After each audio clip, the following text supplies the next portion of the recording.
Hello, I'm Ginkgo Sequoia and I am the author of the book The Tree Mystic. I'm going to read out an extract from the book today. It's another part of the subject on identity or personality. This is a conversation with Stromboli, one of the orphans, who had previously said that he wanted to be a chameleon. He's talking to the tree mystic, Solly. Stromboli sat in front of Solly with his lips gummed together. "Why are you so quiet, Stromboli?" "I was having second thoughts. Perhaps I should become a lion instead of a chameleon." "Who do you think you currently are?" "I don't think that it is possible to say who I am. I have many personalities. I am fun with my friends, serious with adults, and angry with my enemies. Is that not normal?" "It probably is. However, that does not make it right. It represents a fracture. One could call it a split personality. Even the lion makes this mistake. It speaks softly to its cubs whilst roaring at its dinner. However, there is a way to make you whole." Then Solly went off to the storeroom at the back of the art studio. He returned a few minutes later with something in his hand and placed it carefully on the table. It was a gold-painted wooden head. The head had 4 sides, and on each of the 4 sides there was a different facial expression. Stromboli picked it up. "What is that?" "It is a 4-headed Buddha."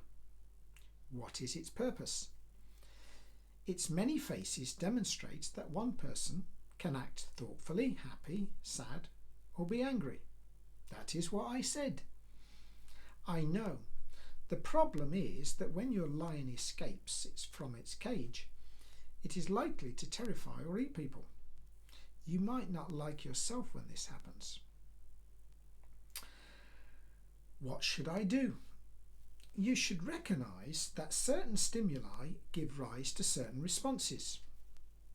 You should know that whilst there are many different puppet characters wanting to play on your stage, it must be you who pulls the strings and decides who enters and when they come on stage." "How?" "Identify your many faces. Then get to know the principal players a little bit better, particularly the happy, sad and angry ones. You can make some, if you like, out of wood or plasticine and paint them. Then what?" "Give them a name, identify their habits and behaviour, establish what makes them come onto the stage." "I think I'm going to enjoy this game." "It is not a game, Stromboli. Your Mr. Angry Lion and Mr. Sadness can cause you and many others great suffering." "How do I remove my sadness?" "Sad things happen in our lives. It is not always possible or healthy to suppress feelings. However, we can make sure that we don't become embalmed in our pain and sadness, for this may ruin our lives. Remember the sign on the toilet door. Pain is unavoidable, but suffering is a choice." What does that mean? It means that surely you will experience sadness in your life. This is unavoidable.